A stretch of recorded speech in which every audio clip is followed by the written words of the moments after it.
Welcome to Turn the Page, the official podcast of the Syosset Public Library.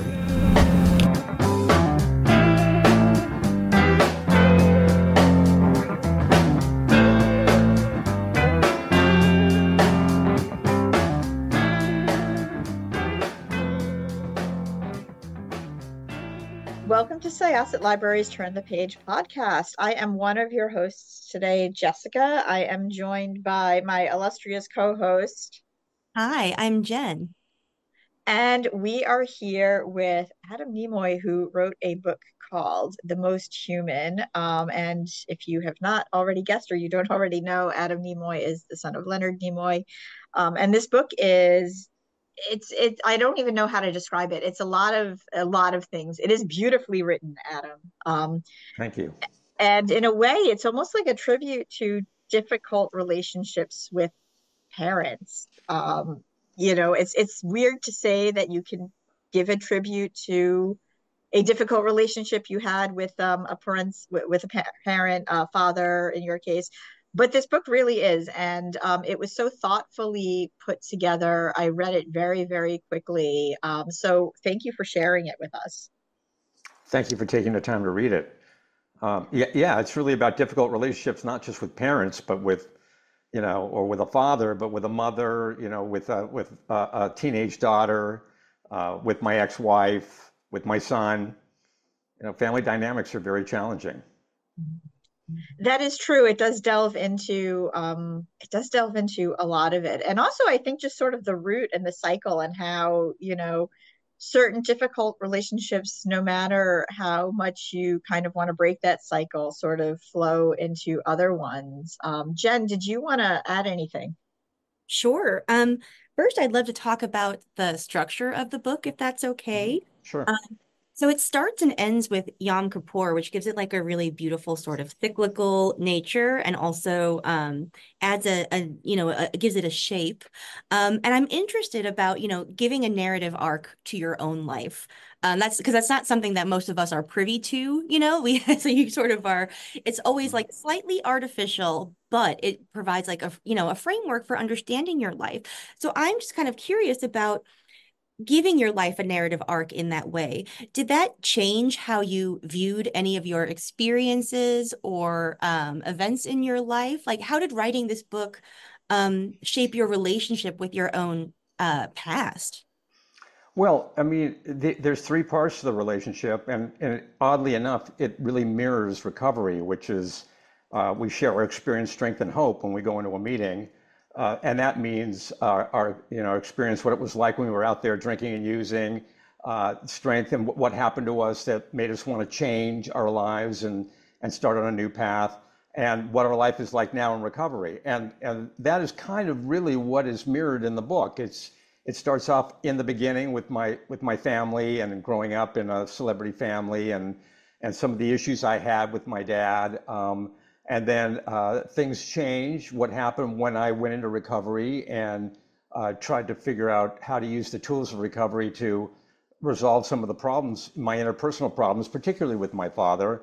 And then the dad I needed him to be is the third part, which is really our life in recovery and what that looked like and the success of that, really. I mean, it is a positive story. The arc is a positive story in the end, that my father and I were able to figure out how to overcome our differences and have a close and loving relationship the last 7 years of his life. So, I mean, so just generally, everything comes in threes anyway, beginning, middle, and end. And that's kind of really how it was structured, almost unwittingly in terms of my own recovery. But now that I see it, it does fit the pattern. Yeah, absolutely. And, it does kind of delve into just different generational things. I think like one of the things in the beginning of the book, there's actually a few things that struck me right away. One of the things in the beginning of the book that automatically struck me is just sort of how like your dad and you, my father was somebody who often would sometimes put something out there to kind of get a certain reaction. And you had mentioned in the very beginning of the book your father's response to John Lennon dying.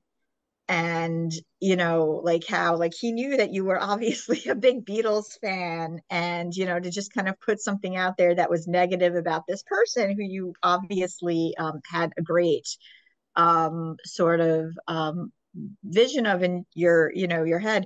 It really reminded me a lot of that. And there was one more passage that I just wanted to bring up because I had to share it with my brother, because I was like, this really again encompassed, I think, sort of the base to how certain relationships just kind of skew. You wrote, what was becoming clear to me, and I think this may be true of a lot of men from my father's generation, was that dad had a lot of trouble expressing his feelings towards me, except for when it came to disappointment and anger.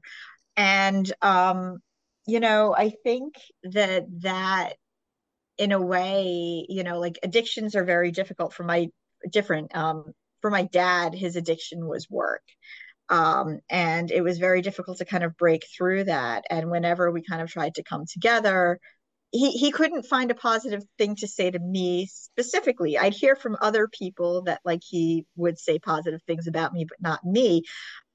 So, like a realization like that, I feel was, I mean, it really just kind of hit me in the head. Growing up in a celebrity family, though, obviously the optics are very different. And you do talk a bit about that in the book. Do you want to talk a little bit about that now? Well, sure. Yeah, the optics from the reality are very different, but that comes with the territory. I talk about the fact that very early on we had there was a lot of paparazzi. There were a lot of photographers that came over to take pictures of the life of Leonard Nimoy and what a wonderful close knit family we were, which was fine. We were all happy to pose for the pictures. Look, we just, my dad had just hit the lottery at that point, and we loved the attention. And Julie, my sister, and I very much enjoyed it. We were a very hand-to-mouth family before that. It was a big struggle being the children of an artist who was trying to make a career for himself. So, it was okay for us to smile for the camera. That wasn't really a problem. Although, as I say in the book, I just had a lot of trouble relating to my dad. We weren't that close of a family. I mean, my sister and my mother were close, Jewish mothers and their daughters, of course. And I was close to my mom. I mean, the three of us were pretty close. My dad was always odd man out because he was never really around to begin with, which I talk about in the book. It's not a blame game here. And the fact that he had a very, strained upbringing with his own parents. He didn't have a close and loving relationship. So, we didn't talk about that. I mean, there was some scandal stuff that they drum up, in TV magazines about, is my wife enough for me? Leonard Nimoy, is my wife enough for me? Or, that crazy stuff like that. Or, that's just fiction, really. It was only after a while that we started to, the cracks were always there. And then, I talk about the fact that we were supposed to go for a photo session at home, and my sister and I were like, we're not going to do it. This is ridiculous. And we're teenagers and we don't like our parents anymore. So, we got together and just decided we're not going to do it. But my dad, of course, rounded us up, and that's one of my favorite pictures. It's in the book of a non-smiling family. That is the truth, for us. So I think it was okay. People have a perception of our family, and we didn't have a whole lot of drama. Julie and I didn't go to jail. Well, I did for a minute. We were pretty productive people. We were pretty well adjusted people. We had the modeling of my mother and her parents. We did feel the love. Working with my dad was very challenging and difficult, but we were always proud of him, and that's why we always showed up for him and had pictures taken. And it really wasn't a problem.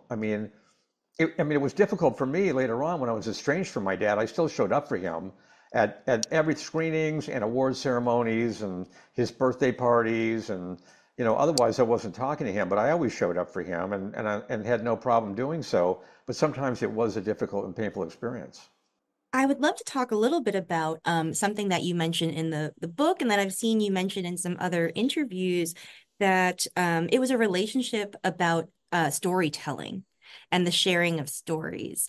Could you talk a little bit about that and maybe how that influenced your own journey as a director and writer? Like, obviously, you were born into an entertainment family, but it's not always sort of a given that the children will follow their parents into that sphere. So could you talk a little bit about how you think that aspect of the relationship shaped your later life? Well, yeah, it's a very interesting question because I started off wanting to do something completely opposite of what my father had done. And I wanted to stay in school. I wanted to get a postgraduate degree, and I was always determined to go to law school, always. And I started off doing something that he simply could not do. I mean, my dad was, not academically inclined, although he's an incredibly intelligent man, considering how undereducated, formal education, how little formal education he had. Um, but I did that for a while and then just decided that it wasn't for me because it's not that there is some creativity in practicing law. There's no doubt about it, but not the kind that really turned me on. I was into it for a while, but began to really realize after 7 years that this was just not going to be creatively stimulating and challenging for me. Listen, I've been into storytelling since I was a kid. I mean, I'm just a pop culture sponge living in LA in the 60s, reading comic books and watching TV and going to the movies. I mean, I just love good stories, not the least of which was The Amazing Spider-Man. I mean, that's what really got me going, and watching my dad on TV shows and episodes and Star Trek episodes, storytelling was always something that I loved and interested me. And there were some certain novels that I loved in school that I read that really, were really near and dear to me, that inspired me. And so it was something that I was always interested in to begin with. And I was just kind of resisting that, thinking that I want to do a different path. I want to have a regular career. I don't want to have an artist career. It's too volatile. And I want to do something my dad can't do. And then in the end, I just decided I want to do something that my dad can do. I mean, that's just the way it is sometimes with us sons of fathers. We just end up being like our parents. So, and my dad, it was one of the things that connected us together because if I needed to get through to him or wanted to communicate with him, I just started telling him stories, crazy, stupid stuff, things that happening at school or when I was teaching filmmaking at the New York Film Academy or crazy stuff about my kids and what they were doing. And he was a very good audience. He was a very good listener. He liked a good story. And he liked to laugh, and it was one way for me to reach out and connect with him because otherwise sometimes he could be very difficult in reaching out to me. That was just not really his thing. I mean, he was very Spock-like in that respect. And, and we joined together in storytelling because he helped me learn the craft of directing, which is all about story. It's story. I mean, I teach at the film school three things. We teach three things at the film school: story, story, and story. But in reality, we teach story, performance, working with actors, and technique, all the things we need to know to get everything on film. But it's in that order. It's about story. It's always been about story for thousands of years. My dad understood that. I understand that. And it's one of the things that really bond us together. So I know that you talk about it a little bit in the book. You'd written other things, but what brought you to writing this? Like, when did you decide this is the right time that I want to write this book and talk about recovery and my family in this particular way? Well, I started off not writing about him because I had dealt with some of these issues in my relationship with him and other publications and in the Spock documentary that I made honoring him and his most famous alter ego. But I was writing about recovery and raising my kids. That was primarily where my focus was going to be for the next this memoir I was writing. But the more I was writing, I kept hearing his voice in my head. I mean, I just couldn't get away from him. A lot of the way I relate to my children is dictated by what happened with my dad.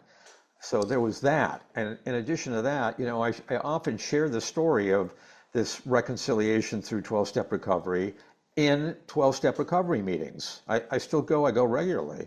And when I'm asked to lead, this is the story I tell about how my dad and I were at completely opposite ends of the pole and in a lot of conflict through the years, and how through using the tools of recovery, we were able to reconnect and form this close, loving relationship. And I never reveal my identity. It's always anonymously.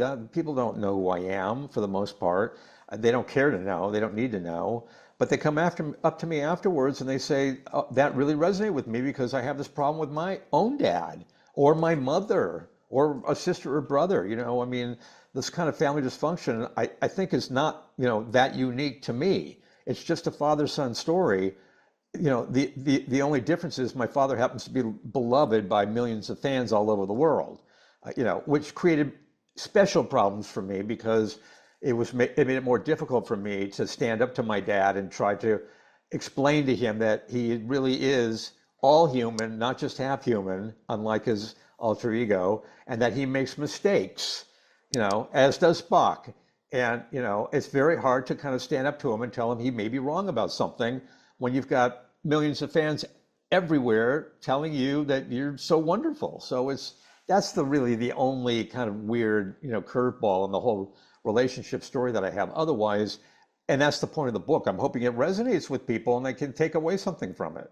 It's so interesting to me that, not only does sort of like the process of recovery help structure the book, but storytelling also structures recovery in a lot of ways. Like you are prompted to share your story in front of others, as you just described. And I think telling the stories of your life and like going over the meaning of them seems like a really vital component of it. Do you think that like the tools of recovery that you learn from the program, I've always kind of thought that they have a lot of relevance outside. I mean, there are all types of recovery, right? There are all sorts of things that you can recover from, but I feel like it gives you relationship tools that are valuable in a wide array of like circumstances and stuff like that. Like, is that something that you've also thought about?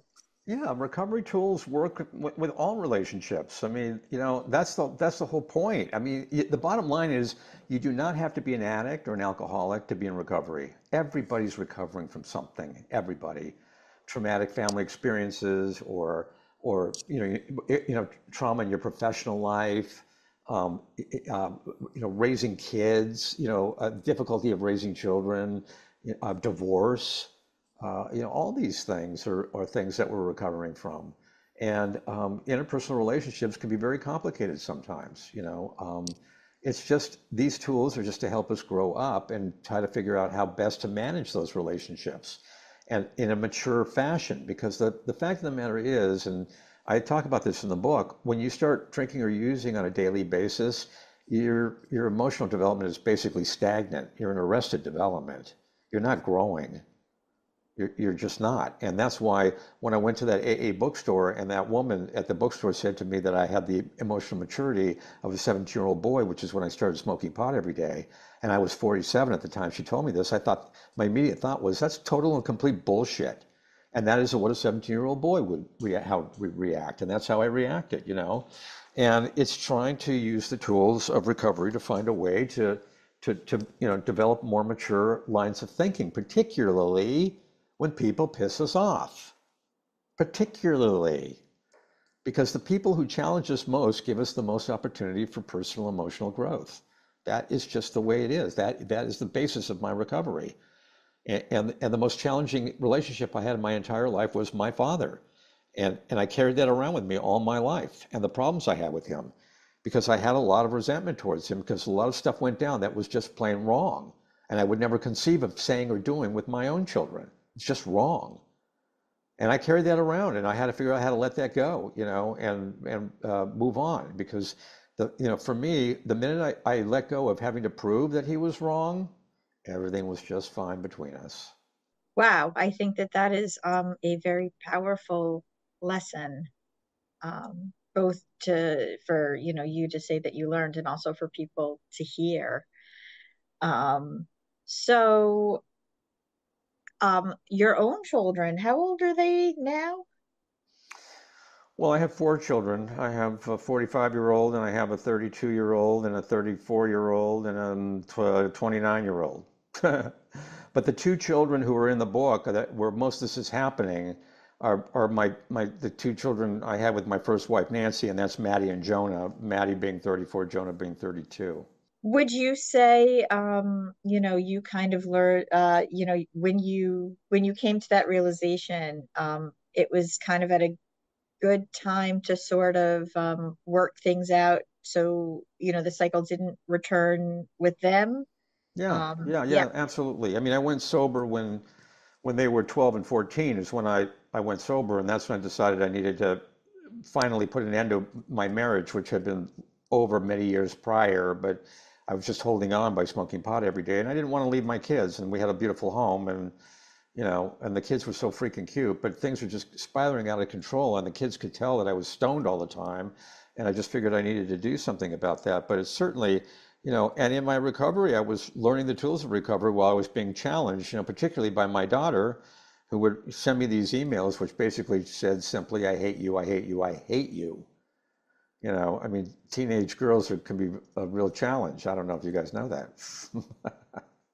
So, yeah, and the tools of recovery were really important for me to use. And so, look, the point is that I was determined not to raise my kids the way my dad did. I mean, I had a very different set of circumstances than my dad. My dad was desperate to just create a career and have a profession and pay the bills and, and have a breakthrough. Family was a very distant second priority to him. And thank God for my mother that he was, enabled him to be able to play things that way. But that was not the case with me, with my kids. I mean, I was really determined to balance my career with staying invested in their lives and staying connected to them. Even after I left and moved out from them, I was determined to stay connected to them. But even though I tried to do things very differently than my dad, and some of it was intentional and some of it was just natural, I just loved hanging with my kids. Even though I was a very different parent, they still found reasons to hate me. I made my own mistakes. You can't get away from it. That's just the cycle of life. The question is, how do you resolve issues of conflict with your children? Because that's where my dad and I just completely failed. There was never any resolution for either of us. And it was just miserable with him. And with my kids, we'd go to therapy with my daughter and she'd just basically scream at me for an hour. But she sure felt better when we walked out of there. And we were very close. I remember there was one circumstance where we were going into a therapist's office and there was a dad and daughter coming out and they were not happy. There was something really wrong when they walked out of there. It was not good. But every time I walked out with my daughter, we were always hugging each other, So there was, because we did figure it out. We did love each other. I was connected to her. She knew I cared about her. I was always there for her.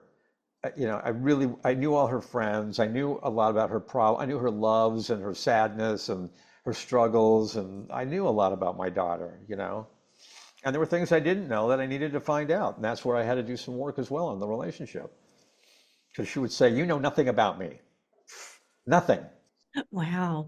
Yeah, that is so interesting. And I'm really kind of interested too in the role that sort of non-judgment plays in the process too, because that's something that you talk a lot about.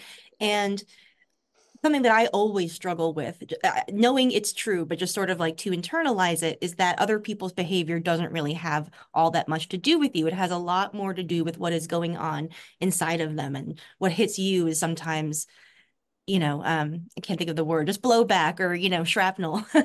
And so there's a lot of mindfulness in there too. So can you talk a little bit about like the other ideas? Because there's mindfulness and some sort of like Zen ideology, and obviously Jewish theology plays a role too, and imagery. Could you talk about that aspect? Whoa, okay. That's huge, yeah. Getting very philosophical here, Jan. Yes. Very let me think about this for a second. Oh my God. Well, okay, to your first point, yeah, I mean, a lot of when my dad would strike out at me, and I talk about it in the book, I just knew he was miserable. He was miserable, when he was up in Toronto making The Good Mother. Oh my God, it was just horrible.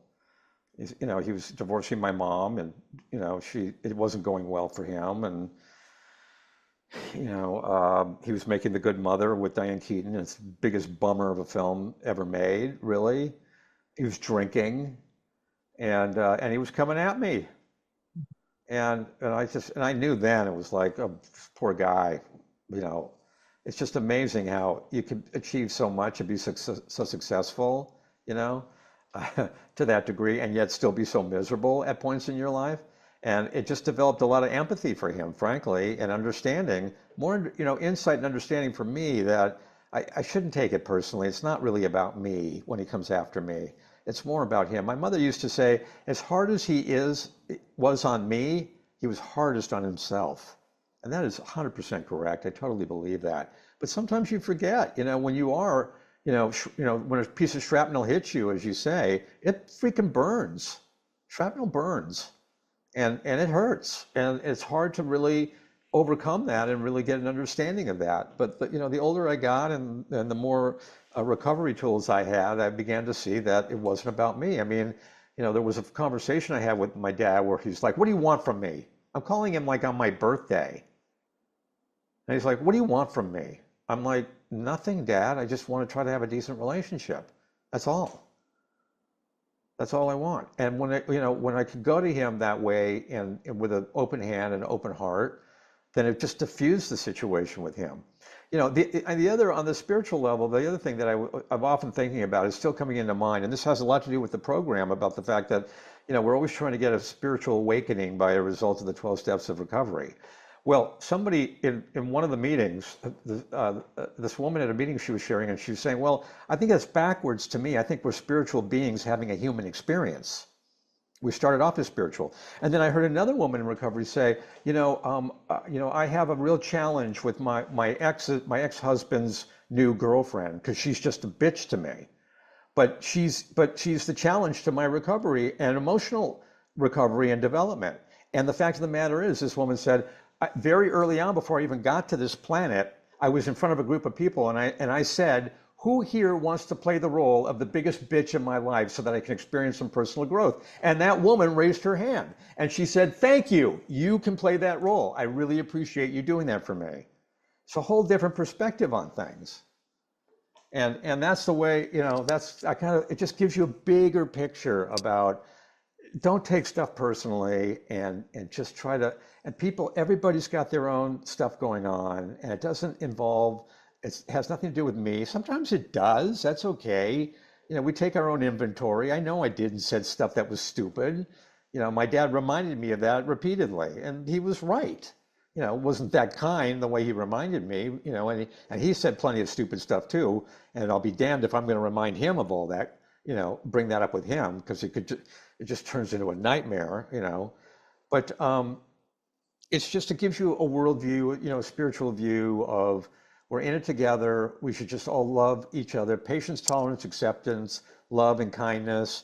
When it comes to the Judaic principles, it's like care for the widow, the orphan, the stranger, the poor, be of service, heal the world, tikkun olam, all these things. I mean, if we could just be in the moment, and live in the moment and stick with these goals, everything just turns out fine. Well, this has been absolutely lovely. Do you have any more questions, Jessica?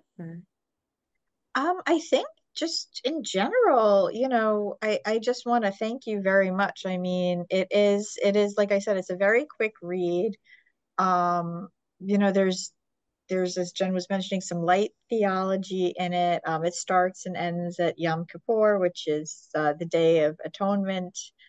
And you bring, it's so, I don't want to put too much of that in there because I think it's just, it kind of enhances the read.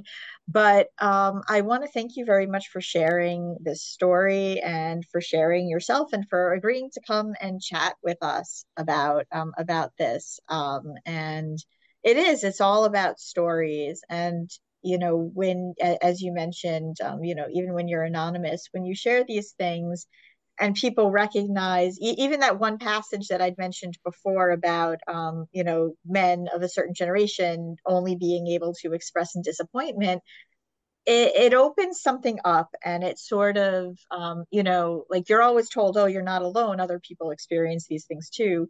But when you hear it put so eloquently, it opens doors and it does begin a forgiveness process, because it's a universal experience for a lot of people. So I just want to thank you one more time for sharing.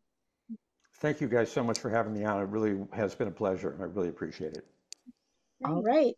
Live long and prosper. Oh, you as well. Right.